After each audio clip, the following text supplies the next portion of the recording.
the long way, quite literally. And the problem that he had selected had so many unknowns that we were never going to finish the problem, ever, because he didn't know the matrix algebra. So he was going to try to solve like a 5-variable problem using solve, substitution, rearrange, and it doesn't work.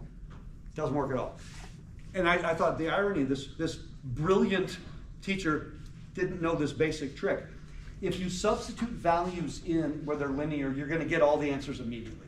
It's actually, there's no problem that's going to be difficult. But this is also, I said, the easiest of the bunch. It's not the only one. And the nice thing is it doesn't matter how many as long as they're all different linear factors. So, the second level. Okay, give me a second here. Let's see.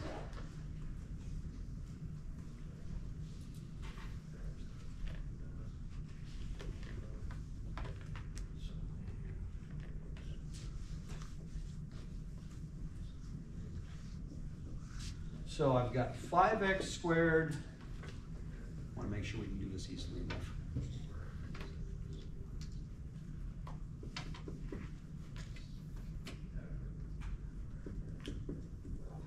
Now, in all likelihood, most problems, your denominators are already going to be factored. So if I give you, a third, fourth, fifth degree polynomial on the bottom and you got to do this problem, we're kind of stuck because I would have to factor it first. Now, most of the time, the denominator is already going to be factored. That's not really a big concern for you. Now, why are we doing these in the first place? Well, I'll tell you why we're doing these in the first place. Because every question actually starts like this. Every question is actually find the antiderivative of this rational function where your denominator is a product. It's not possible without the partial fractions decomposition because there is nothing I can do. Trig sub, U sub, there's no substitution I can do for this. So what we do is we do the partial fractions. The previous problem, if I had asked you to integrate that thing, you'd be integrating two really simple statements. Piece of cake. Now this one's a little different because the first term in the denominator is what we call an irreducible quadratic. When the only roots of your quadratic are imaginary or complex in general, it's called an irreducible quadratic. So something like x squared plus 5, yes, it has two roots, but they're both imaginary. And so when we're trying to solve this, we're staying away from anything imaginary because we're doing what is called real value calculus. Real value calculus means all inputs are real, all outputs are real. So even though complex numbers are part of the bigger picture, they're not part of this picture. Okay? If my denominator were x squared minus 5, then I could write that as x plus root 5, x minus root 5, and I could factor it. But that one I can't. So what we do is we break it up.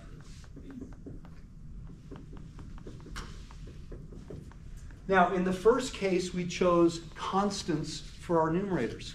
The reason we chose constants is really simple. Our denominators were first degree. And there's an absolute that I've used already in this class, but I will remind you, when you have a rational function, you cannot do anything unless the degree of the numerator is, do you remember? Specifically, I'm looking for one word. 2 syllables, starts with an S. This is an absolute. You should have learned this in like, I don't know, 8th grade. You cannot do anything with a rational function. You can't differentiate, integrate, graph it, solve it, anything unless the numerator is of a smaller degree. I actually mentioned that the first 2 classes. That's an absolute across the board, no exception. It's impossible to do anything. Your degree of your numerator has to be smaller, and if it isn't, then what do? The longer synthetic division to do that. We've already done a problem of that nature. Look at my numerator, look at my denominator. So is this one fair game?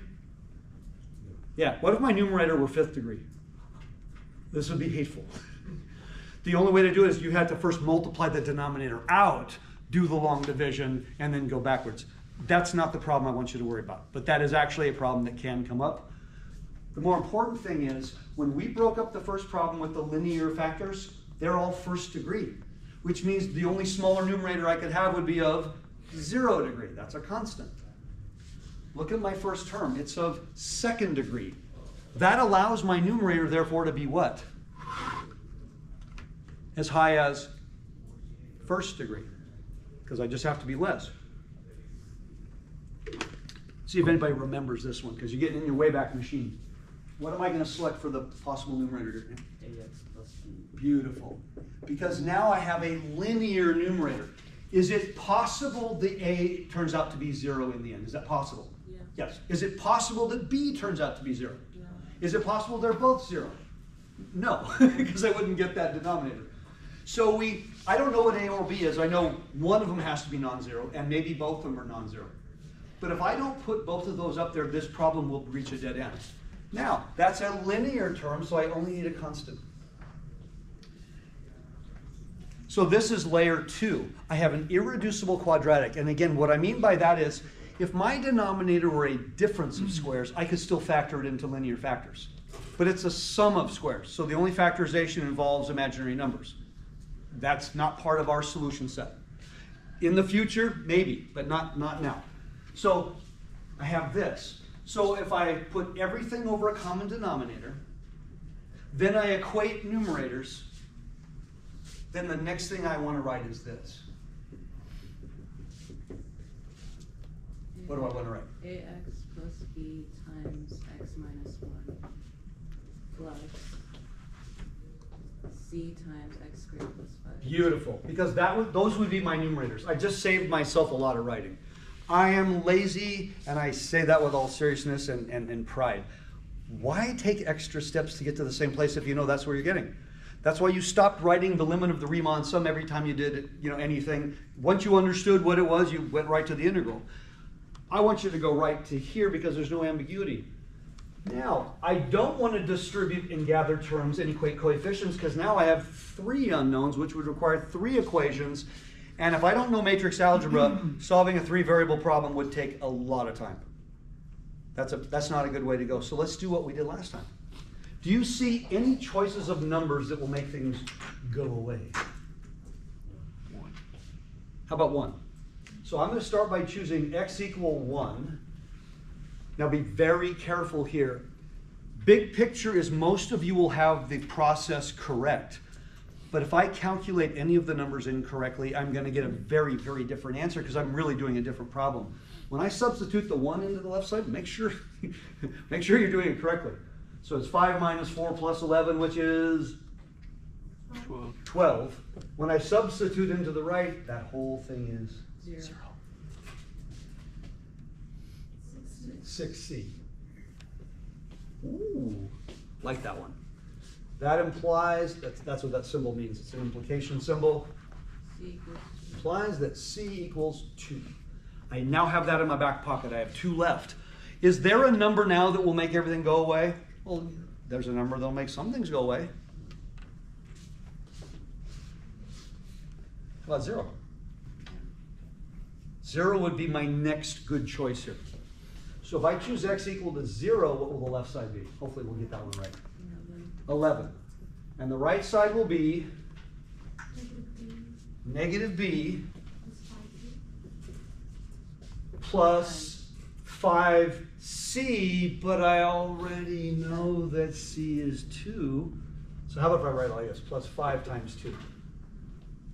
Yes, write plus 5c and then substitute later? No, just substitute now. You found c already. C is a known value. C is no longer unknown. Everybody cool with that statement? Yeah. So now what have I got? If I throw that over, I've got 1 equals negative b, which means that b equals negative 1. 2 down, 1 to go. Are there any more numbers that I could choose that will make a variable go away? It's a plus. Nope. So what should I choose for x? Everybody knows the answer. It's yes. Any real number you want. Keep it small. Negative. Most of you would probably go with positive, but any number you choose will be fine. Why? Because I only have 1 unknown left. Any number you choose, I will still only have an a that I have to solve on the right side. So keep it small. Negative 1 is fine. Some of you might say, well, I'll go with positive 2 because we've already used 1 and 0, haven't we? I'm going to go with positive 2 because I don't want a negative sign here. So if I go with positive 2, then what's the left side? 23. 20 minus 23? You've already got it? Okay. Hopefully we're right. So 20 minus 8 plus 11. Yep. And what is the right side if I go with x equals 2? It's 1 times 2a plus b. 2a plus b, right? If x is 2, Or then it's 9c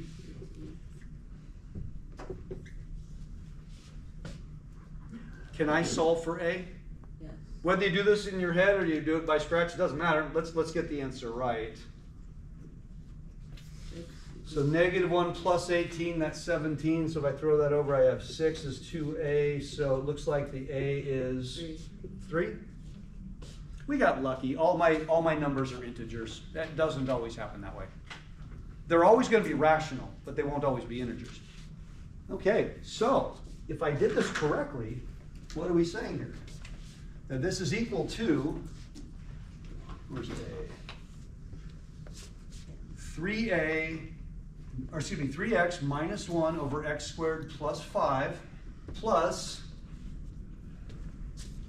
2 over x minus 1. Can we check this?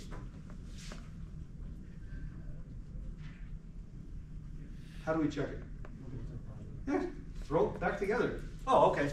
So 3x minus 1 times this plus 2 times this, does it give me that? Yeah, okay, I did it right.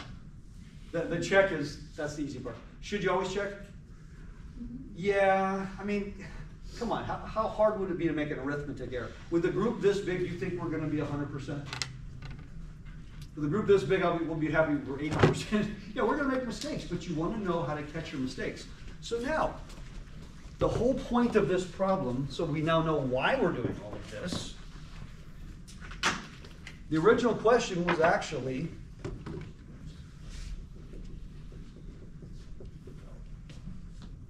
and like I said before, it's likely that your denominator was already factored. It doesn't have to be, but if my denominator's not factored, that just leaves a whole nother set of problems, right? If it's not a simple quadratic, it may be really difficult for me to factor it, okay? So here's the question I wanted you to answer in the first place. There is no technique that you know that will let you do this. There's no substitution that you know, but if I do a partial fractions, now how do I know to do a partial fractions? Because my denominator is a product. Remember, integration by parts is I have a product of functions. This is a product of denominators. So if I really wanted to get specific, I could call the numerator one function times 1 over this times 1 over this. You don't do integration by parts with that many terms. That would be nightmarish. You could always try it, but you'd probably hit a dead end. So here's the key. Go to that part there. So I have 3x minus 1 over x squared plus 5. And what was the second term? 2 over x minus 1. Now the last term's easy. First term's kind of sketchy. Let's do the first one. By the way, the partial fractions decomposition, we haven't done any calculus yet. All I did was rewrite the problem in a form that I could now do. When you do a U substitution, you're rewriting the problem in a form you can now do, but you still haven't integrated yet. All right, I haven't integrated yet. I want to integrate just this guy here.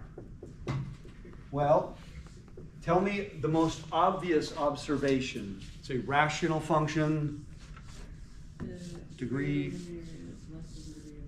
and it's how much less? 1. 1 less. And we like that one because that means it potentially could be the derivative.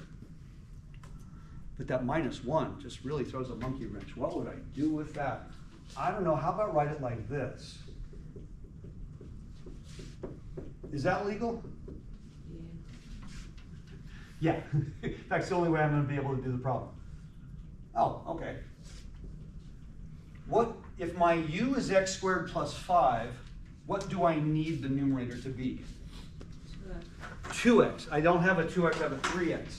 So this is why I show it in Calc 1. Don't try to figure out what fraction to multiply inside and outside, and then the reciprocal of that fraction, and then we always end up screwing that up.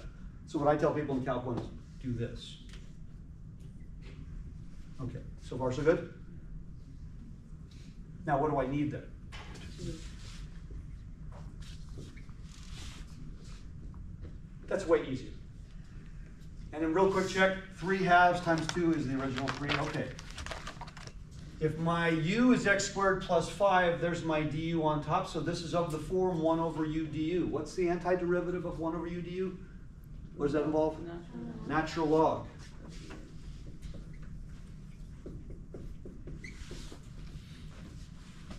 Min, absolute value, yes or no? No, why not? Good for everyone to know. That's a sum of squares.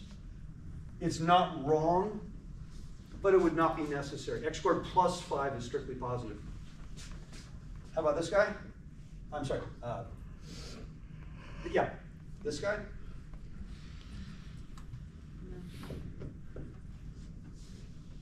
What's the form of that one? It's not a log, it's x squared. Inverse tangent? Inverse tan. You notice I wrote root 5 squared. The thing is, it's always of the form a squared plus x squared, and the a is usually really nice and happy. Does a have to be happy? No, root 5.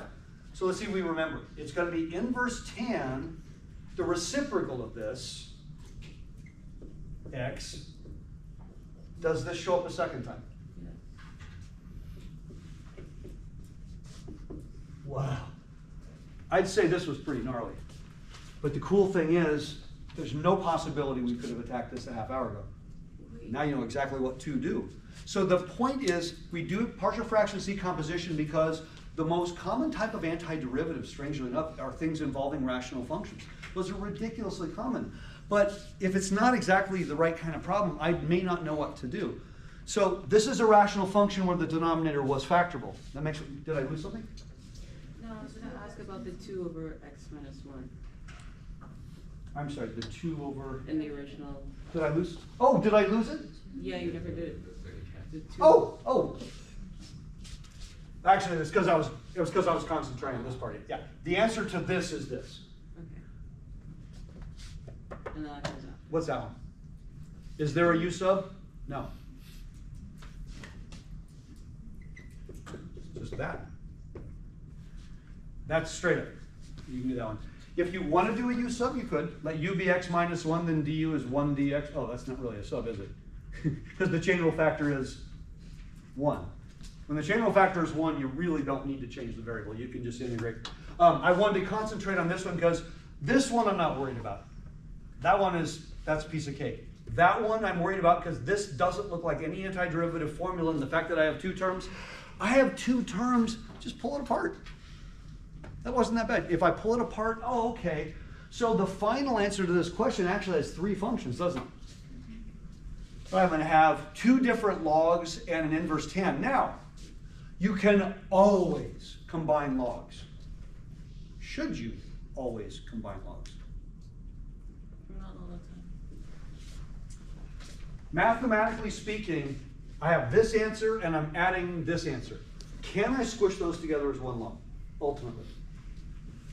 Is that a better answer or just a really ugly, complicated answer? That, by the way, that's a personal choice. Well, the first thing, you'd have to take this and move it up as an exponent. Move it up as an exponent, and the sum of the logs is the log of the product, so you'd have a log of a bunch of really big terms with ugly exponents. I don't know that's an improvement, to be quite honest.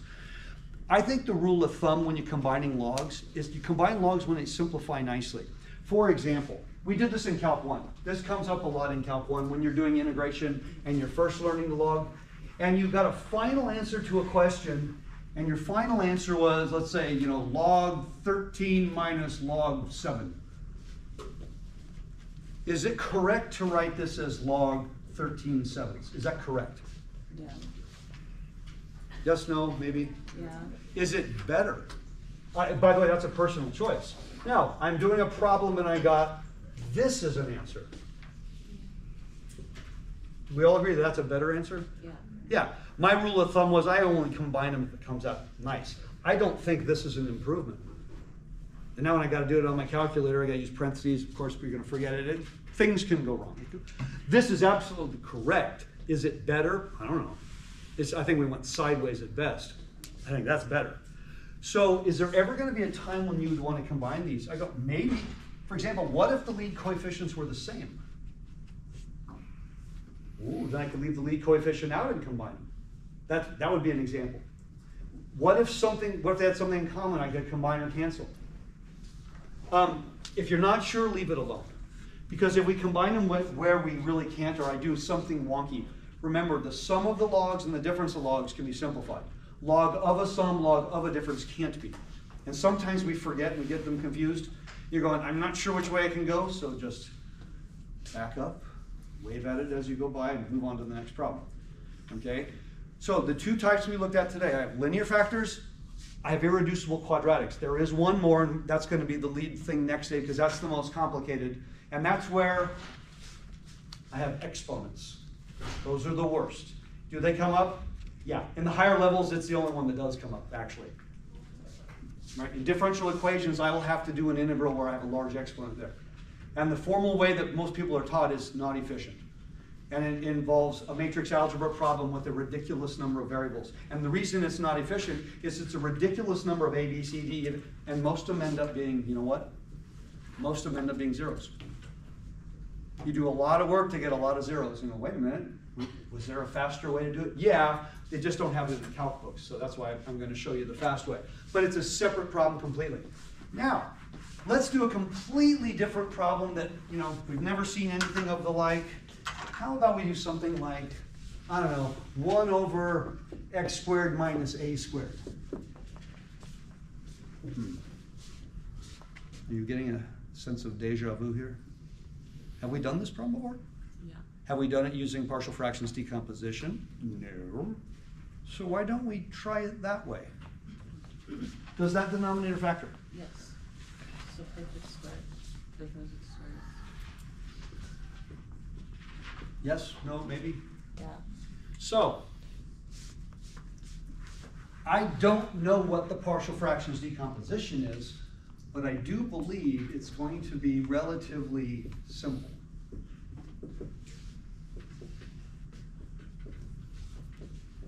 You with me? Let's start it like this. So, what do I want to choose for my numerators? They are two linear factors. A and B. Here's an interesting thought. You're not sure what to do because you just did the irreducible quadratics and you're going, oh, should my numerator have an x? So you made the first one ax plus b, and then you made the second one cx plus d. That's completely wrong, isn't it? Well, actually, it will work. You'll just get zeros for those coefficients of the x terms. If you put too many terms in there, it's still going to work. You made it a lot harder, by the way. But it will still work. What won't work is if you don't put enough in.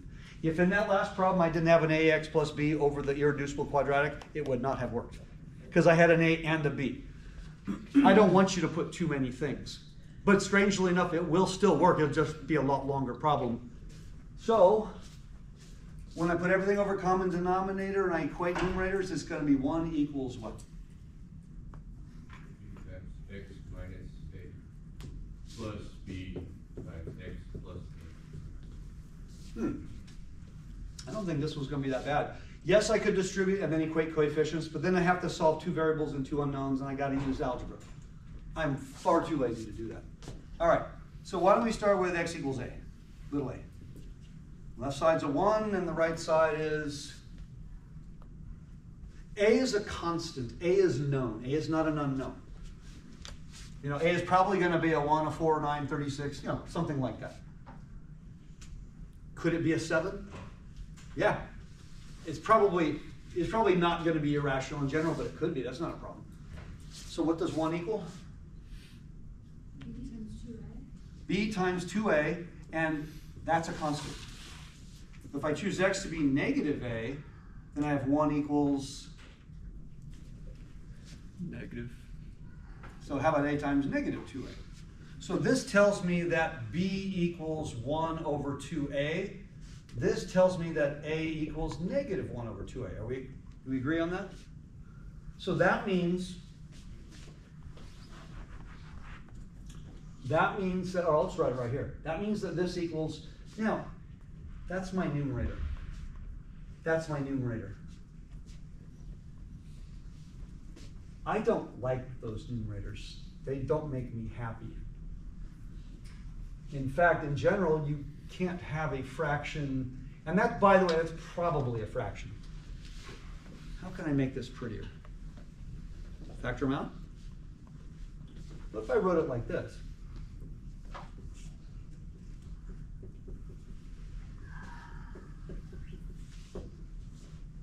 Same thing. Remember, we're going to integrate in a moment, and our eyes are fixated on this thing. We don't know what to do with it. It's a number. It's a scalar. It's a coefficient. So pull it out of the problem so that you're not staring at that guy. You're staring at these guys. So far, so good? So we're saying that this is equal to 1 over 2a times the integral of what? Negative 1 over x plus a plus 1 over x minus a. Can we integrate these without doing anything else? I'll erase the top row here. What do you think? Yeah, they're just logs, aren't they? Don't lose the coefficients. So this is 1 over 2a times what?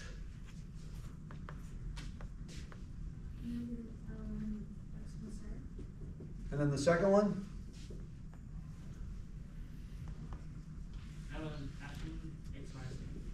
Can I walk away from this? Yeah. Can I put these together? Because the first one's a minus, I'm technically subtracting, so that would be log of the Q word quotient. Now, would you say the algebra, I mean, we found the coefficients, but the algebra to this one was not terribly taxing, was it? Fairly low level. Look at your final answer. Does that look familiar? When we did the trig sub on the same problem, didn't we get that as a final answer? Yes? No? Maybe? Go way back like an hour, you know, in your life. Was it the same answer? Was there a lot more pain and suffering involved? Oh, yes, yes. So, by the way, here's the first major rule. When you have a denominator that is a difference of squares, not a difference of squares under a square root, just a flat out difference of squares. By the way, it wouldn't have mattered if it was a squared minus x squared or x squared minus a squared. If your denominator is a difference of squares, you can always use a trig sub, but you can always use a partial fractions decomposition, and wink, wink, partial fractions decomposition is always a lot faster and a lot easier if you have the choice. But I said whichever one you see first. We need a plus c. Yeah, plus c. Thank you, Chase. But everybody okay with? Do you have to do this last step? No, but it's easy enough. I mean, I don't have any exponents, things to worry about. In every calculus book, this formula is given, or versions of this.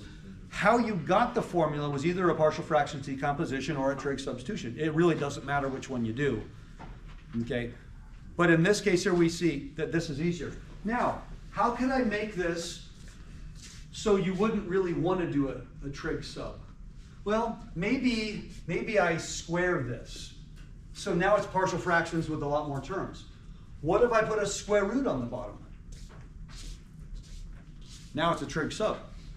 I can only do a partial fractions if it is a rational function. If I have square roots, it's not rational anymore, is it? So there aren't very many crossover problems. This is actually one of the few. Okay. What if I have a sum of squares? Well, you can't do a factorization of that, so that's a straight up trig sub. It's only the difference of squares. That's the only one that can potentially be a crossover. Okay? Let's see, I think.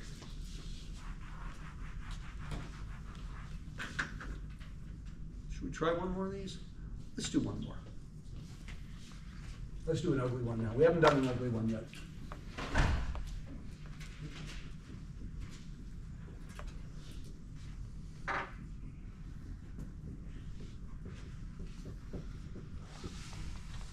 Okay, this would be the most generic form humanly possible. Is it mathematically possible that my numerator is exactly the derivative of my denominator, or at least a constant multiple? Is that possible? Well, yes. The only way I could know that is to completely multiply out my denominator and look at the cubic, and then look at the, its derivative and so on. It is possible, but it is highly unlikely. Because even if it was exactly the derivative, if I change any one of the coefficients, it would no longer be, and now it would be a mess. So I think we would be better served just going right after the partial fractions on this one. You agree? Okay, so I have 3 linear denominators. That's my favorite type of problem. Not that it's 3, but that they're all linear. And the fact that it's already factored means that we're not going to let the algebra of the situation get in the way. You're rarely going to see a high degree polynomial here. I could have a quadratic there, a factorable quadratic. That would be the worst case. But in this case, it's probably factored. Because what if there are 4 or 5 or 6? It's not on you to factor a high degree polynomial. That's not calculus. That's something completely different. So this. Is it possible any of the A, B, or C? Is it possible any of them could be 0?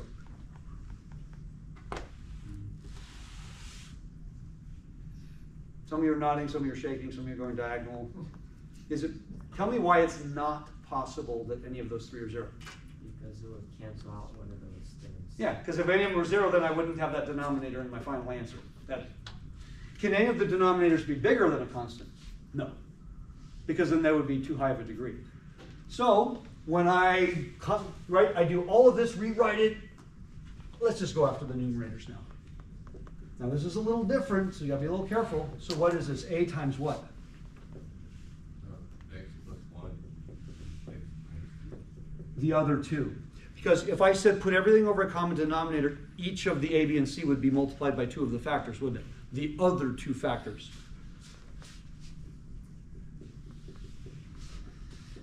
This is one of the reasons you really like what I just showed you about picking numbers as opposed to equating coefficients. It is always correct to equate coefficients.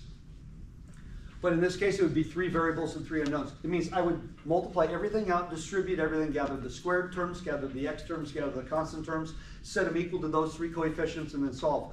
That's several more minutes before I can even start solving the problem. And then I've got three equations, 3 unknowns. Nope, let's pick numbers. Does it matter what order we pick? Nah, so maybe just go left to right. So let's start with x equal 1. What will the left side be?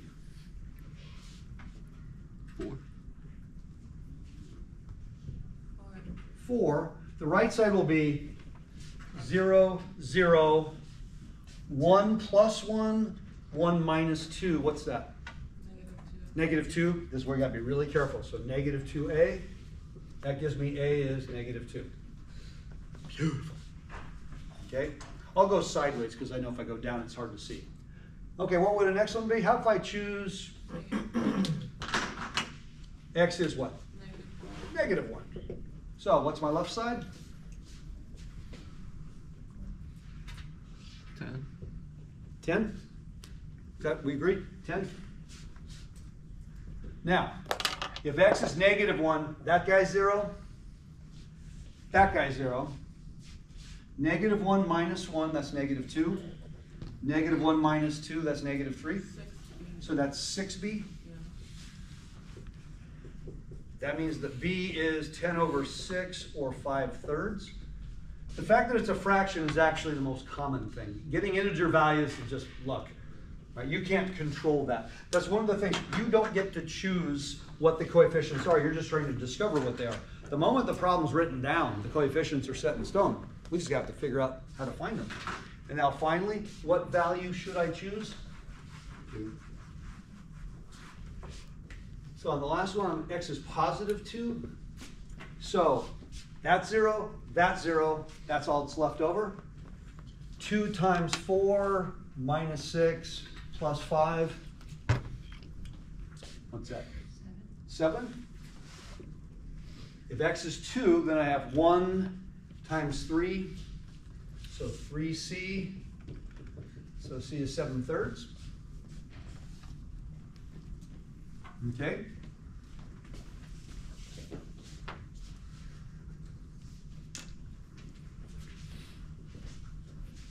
Were any of these negative?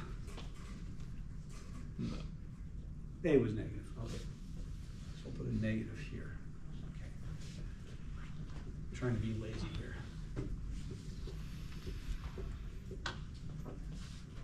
Okay. So what's going to go here? So 2. How about the next one? 5/3. I mean, for all practical purposes, go ahead and write 5/3. It's not going to hurt anything. And then the last one? 7/3. Positive 7/3. those are gonna end up being your coefficients. Now, if it makes you more comfortable and you have more room, I don't. Could I write this? Would that be legal to write that way? The 5/3 is gonna be a coefficient. So if you wanna put it in front, that's fine. If you recognize it's gonna be a coefficient, that's fine too. So, I'll move to the left here.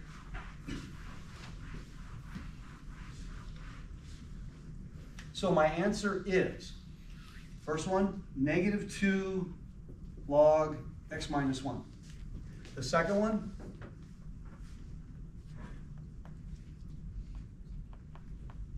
Thirds log x plus 1. 5/3 log x plus 1. Run out of room. The last one, 7/3 log x minus 2. and then the plus c. I could write these as one humongous logarithm. There's nothing wrong with that. I don't think it's necessary though. I don't think there would be an improvement because all three coefficients are different, which means I can't factor out that coefficient and I'm gonna have ugly fractional exponents and stuff. I'd probably just leave it like that. All right, any questions? All right, this is the first 2/3 of partial fractions decomposition. For most of us, it's the easier part of it. The last thing is what we're gonna do next day because it's different enough. Okay, let's go ahead and stop.